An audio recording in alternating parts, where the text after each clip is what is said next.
Hi guys, John from P&P Campers. Just going to do you a handover video on your AutoCruise StarGazer. So we start on the under the bonnet. So we've got the engine battery here on the left hand side. A few wires coming out from there. That's because it's sort of powering a few bits in the back end. But the leisure battery itself is the one that will be powering the most of it. We've got your brake fluid here attached to the servo. Power steering fluid here at the front. You fill and check your engine oil from this little section down here. So this is your dipstick, obviously, and then you actually unscrew this top cap here to get to where you actually fill your engine oil up from. Engine coolant up here, so that's all been done, and your washer fluid over here on this right hand reservoir. Air filter sits under this box here, and you've also got your bonnet release, which is down here on these. The actual bonnet release from inside the cab is just underneath the steering wheel, just here on the left hand side. And so just whilst we're here, I'll just do a few bits in the cab itself. So you've got a 5-speed manual gearbox. Reverse is bottom right. Hazard warning light is the red light or red switch just in there. Your fan setting on the left hand side, so that chooses where the air goes to. Fan temperature, or heater temperature, and your actual fan speed, so that's 1 to 4. You've got your main light on and off, so dip beam, main beam, and we've got your headlight adjuster. Fog light, wipers and washers are on the right hand stalk here, and then your indicators are on this first one just here, so that's left, right, and then this one at the very back is your full beam. So if you put that down like that and turn your lights on, your full beam headlights would be on. So don't mistake these two. The front one is, this one here is for your indicators, full beam at the back. Horns in the middle on the thing, it needs to have the ignition on. In fact, actually I think I had to replace it, button there for the MOT. Okay, so handbrake is on the right hand side of these, so careful when you jump out. It does hurt if you catch yourself, so just keep your eye on that. To fill up your fuel, I'm going to come over to this near side. Obviously it's diesel, and it's the ignition key that goes into there. Turn 90 degrees and this should come out. It does say just there, diesel. Yeah, I don't think there's much to show you on the passenger side, to be honest. You've got your window up and down here. Your sort of little fan section here, you can turn it on and off with this little dial on the left. And obviously you've got the glove box in here.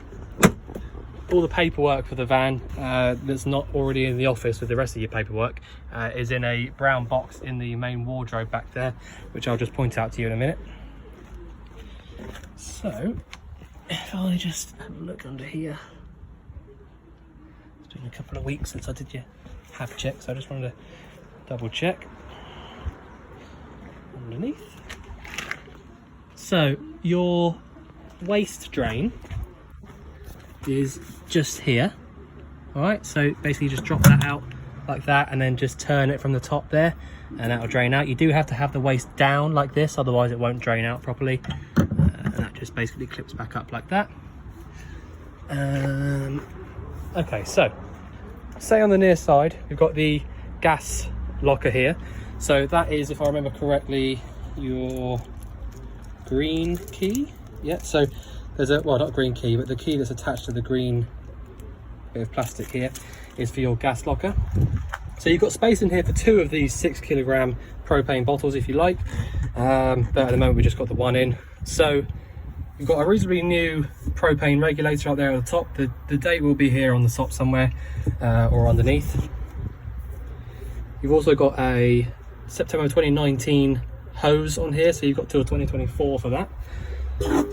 The actual bottles, the way you turn them on is anti-clockwise round to the left, and if you go all the way on like I have here, when you come back to turning the bottle off, you'd only be able to go one way anyway, so you'll know that clockwise round to the right is definitely off. But I'm going to leave that on for a minute because I've got a few bits on in the van to show you.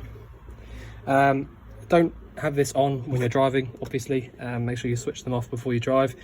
But really that's pretty easy, really. When you come to changing the bottle over, you literally just want to get a spanner that's big enough for that. probably an adjustable, big adjustable spanner is easiest really. pop it on there, undo it, take this off, put your new bottle in, put it all sort of hand tight on there, and then just nip it up with the spanner. It doesn't have to be really tight because it is just a soft metal. So yeah, but that's it. That's all you need to do for that. Habitation door, I did have to replace your catch just here, so that's a new catch, so that locks in really nicely. The step is manual, so you literally lift down and back like that, and then to put it away, lift up, and it will just fold away on its own. So really nice and easy, and plus it means you can't really go too far wrong with that because it won't, you know, there's no electric motor or anything like that. At the back here, you've obviously got your tow bar with the towing electrics just next door to it. Reversing camera, which we fitted, so we've, you know, obviously made sure that they're in the right place, the cameras. So they've got one that looks directly down here, and one that looks straight back, so you can see what's behind you, and obviously you can see exactly the width of the van and what you're going up to, you know, if you're up too close to anything or anything like that. Your fridge vent is just here, so that's this one here, and you can tell that it's the top vent because you've got this little section over here on the right. Sorry, I don't know what's going on with the camera. So I've got it on gas at the moment, and that's why I can feel hot air coming out through the top of this little vent here, and that is one way that you can make sure that it's definitely lit up rather than looking inside there to see inside the hole. Sorry, see if I can just sort this camera out a little bit. So that's definitely lit up. Toilet is at the back here as well. If I just show you how to take that out, you've got a little yellow lever under here, lift up and pull out towards you, and you'll be able to take that all the way out. The only thing you need to remember is that there's a little yellow button at the back there. You need to hold that down when you're emptying it out, okay? And that empties out through this here. This inside this cassette is where you put your blue fluid in, and the actual bowl itself in the toilet is where you put your pink fluid. You've got a freshwater flush in here, so you don't have to worry about filling up any flush fluid anywhere. It comes directly from your freshwater tank. And the lip seal in here has been lubricated as part of the hab check. If you find that you can't take this out one day, you need to go into the toilet and just close the flap, because you'll find that you've accidentally left it open, and then when you've done that, you'll be able to take it out. So don't sort of tussle with it. If it doesn't come out to, you know, nice and easily, then don't try and, you know, don't tussle with it because you will break it. So just go in there and double check that first. Another thing I had to do on the hab check actually was replace this, because the top flap here was sort of destroyed on the old one. So the only way to really replace these is to replace the whole thing. So you've got a nice new hookup point here. So if you're at home or at your campsite, that's where you plug your hookup in, and that'll give you access to using anything 240. So that's your plug sockets and things like that. You've got a little 12-volt external point here if you wanted to put an external pump in somewhere to fill up your freshwater tank, for example. Freshwater, you undo that by pushing in and round. I just need to unlock it because I've locked it up. So this is the one that's attached to the blue key. So pop the key in there, turn it 90 degrees, and then push in and round to the left, and then that'll come out.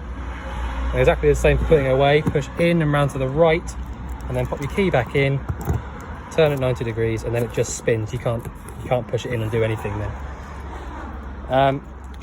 Next one, we've got your boiler. So this is the boiler vent, your Carver Cascade. The way to drain these out, first of all, is you've got this big sort of screw at the bottom here. So you need a big flathead screwdriver. You need to very slowly undo that, and then you start to get water pouring out there at the bottom. And then once you've got that all the way out, being careful with it, you can then undo this one at the top as well. And there's a pressure release valve, and it'll make it all come out a lot more. I've got that on gas at the moment as well, and again I can feel hot air coming out through the top of this vent, and that's how I can definitely tell that it's working. So yeah, that's that. Okay, so if I show you on the inside of the van now. So like I said, I've got a couple of things on at the moment, and I don't want to get the van too dirty, so I've got these papers down. So if we just do it in order, we've got your cooker here on the right hand side as soon as you walk in. 4-burner hob on the top there. The igniter is just here, and that does the ignition for all 4 of these, the grill and the oven, all of them. And like I was saying, on the hab check, they all work as they should. On every single hob and grill and oven, you've got this little piece of metal that sticks up. So that's a thermocouple. And basically what that does is it senses that there's burning gas coming through, and if for whatever reason, so someone blew the flame out, or the wind blew a flame out, the thermocouple would notice that the gas isn't lit anymore, and it would stop any excess remaining gas coming through, so you can't really fill the van up with unburnt gas basically. And they all work as they should. Basically just gives you a little click at the end after 10 seconds or so of not having it on. Grill all works as it should, and they've all got their own little diagram on the front here telling you which one's for which. Oven exactly the same.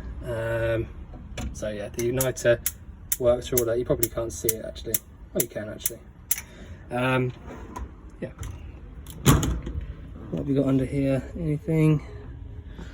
No. So next up we've got the fridge.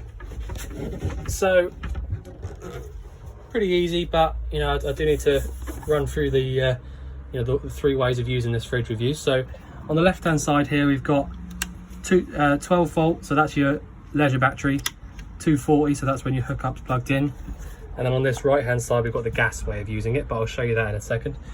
So if I started the engine up now, this 12 volt symbol would be cooling the fridge down via the battery. If I plug the hookup cable in right now, this sort of green button here would be cooling the fridge down via the 240 element. And the way that I have this at the moment on the gas, that is lit, and I can tell that by having a look down this hole in here. You probably can't see it on the video, but there'll be a little blue flame inside there, or going around to the back of the van and checking with your hand over the vent, so for that hot air. But basically, if you can't hear the igniter and the igniter's switched on, and you've got your gas around to this sort of level here, then that does mean it's lit, because if I turned it off now, look, if I showed you, turn it off, I can hear the igniter going now. Right, you might not be able to hear it on the video, but I can hear it now. And so if I push in and round whilst the igniter's on, that lit straight away. I heard the igniter go out, let that out, and that's it lit on gas. So don't turn the igniter button off once it is lit, because it's not actually doing anything when it is lit. And so if you find that it does blow itself out, you'll know about it because you'll hear the igniter going again. So it's just something I sort of advise you to do. The way these fridges work, you can't get the fridge cold on its own just with the engine running on this red button on here. You need to get the fridge cold first, either via the hookup or the gas, say for 2, 3, 4 hours or so. And then when you're happy with how cold it is inside, then you can switch it over to your 12 volt over here. And when you get to where you're going, everything will still be as cold as it was. But like I said, this one over here, the element's too small. It won't cool the fridge down on its own. So just make sure that you do that only once your fridge is already cold. So you could, cool the fridge down the night before, for example, and that'll be plenty of time to get it nice and cold, especially with things inside it as well. So I'll turn the fridge off on gas now. The igniter's going, switch the igniter off, and you can switch these 2 off as well. That's it, all done, it's all off. Your sink is, I don't think I really have to show you that. You got cold on the left, hot on the right. But the first thing you want to do when you come into your van, if you're going to want to use it properly and use your hot water and things like that, you want to come in here and come straight up to your control panel. Switch the battery select down to van, and then the pump down to internal. And once you've done that, you want to come over to your sink and just pour your water through one side, wait for the pump to start up. Make sure that's coming through nice and smooth like it is now. And then you want to turn that off. And then do the other side. And again, make sure you've got nice, clean, fresh water coming through there. Switch that off. And once you've done that, that proves to you that you've got no air in the system, which means that the boiler is full. Okay, so if you pull the tap just after you've emptied the boiler, you'll get lots of water pumping through, lots of air, sorry, pumping through here. And you just need to let it go until the water comes through, just like I showed you there. And then you can go ahead and start using your boiler and things like that. So we've fitted up your TV, the bracket just there nice and neatly on the outside, with a few nuts on the inside to keep it nice and strong. So because obviously the wood here is quite thin, to be honest, so we had to put this slightly thicker piece on. So that's all good, nice and strong. So like I showed you, the battery select wants to be on van. That's because the van battery is your leisure battery and car is the engine battery. All right, so if you started running the lights and things like that on the car battery, then you wouldn't be able to start the van after a little while. So always make sure you leave that down on van if you are going to use it. If you're not going to use it, leave it in the middle. So for now, I want it on. So I've got it down on van and I've got the pump on internal. Down here, I can use battery, so I can test the battery. So if I look in here at the red, yellow or green, it shows me that the battery is really, really good. So there's plenty of charge in that. And if I show the water, I want to look at the bottom gauge and it shows that you've got 1/4 of a tank of water in the system. So that's that. The one to the right here, okay, so sorry, I don't want to stop the camera today. The ones on the right just here are all fuses. So basically that means that you can go through, and it does tell you which ones are which.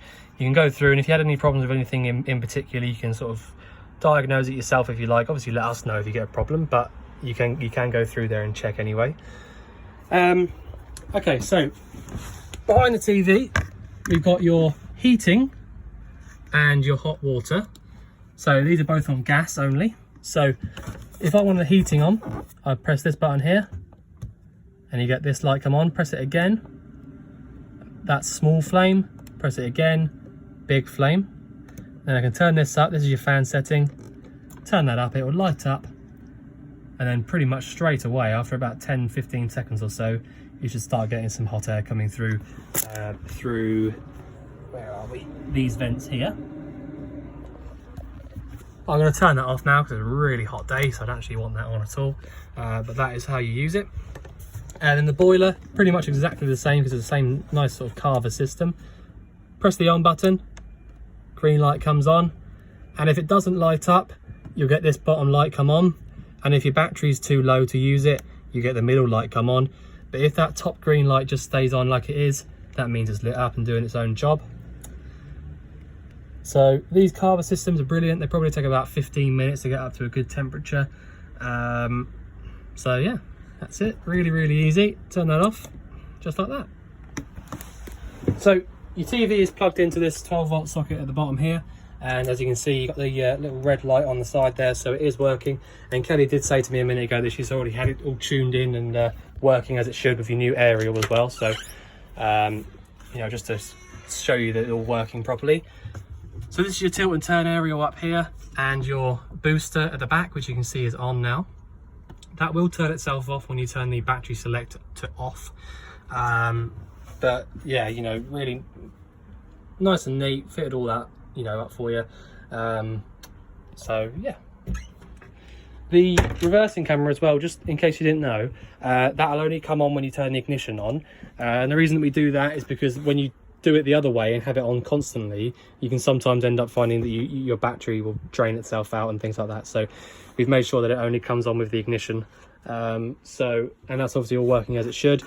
Where are we? So what else have we got then? So if we look down here, so that's the back of your hookup just down there. Top of your water tank is just here, so that's your fresh tank.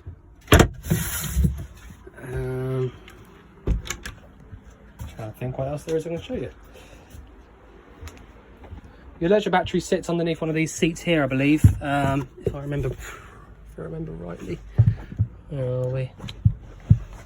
Okay, so whilst I'm down here as well, this button down here, so you got this one here which is just a normal plug socket.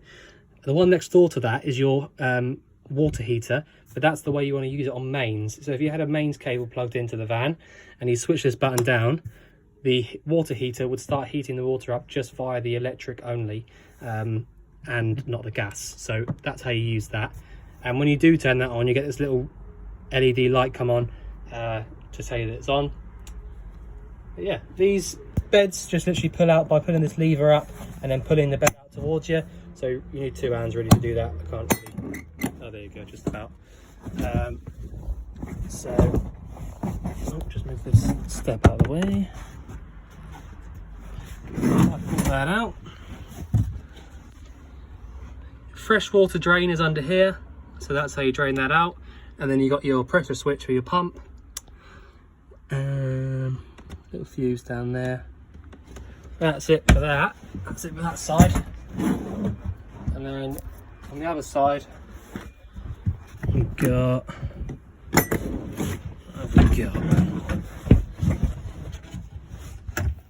the waste tank should be over there. Yeah, so just basically like loads and loads of good storage. You've also got under here, that's, sorry for changing the angle, but that is your solar controller.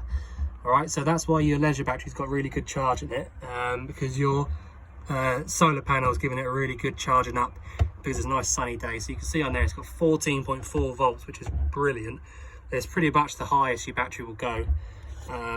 So yeah, really good. And actually, now that I've sort of going around it and remembering the van itself, I remember it being a really nice one. I didn't have to change much on the hab check at all.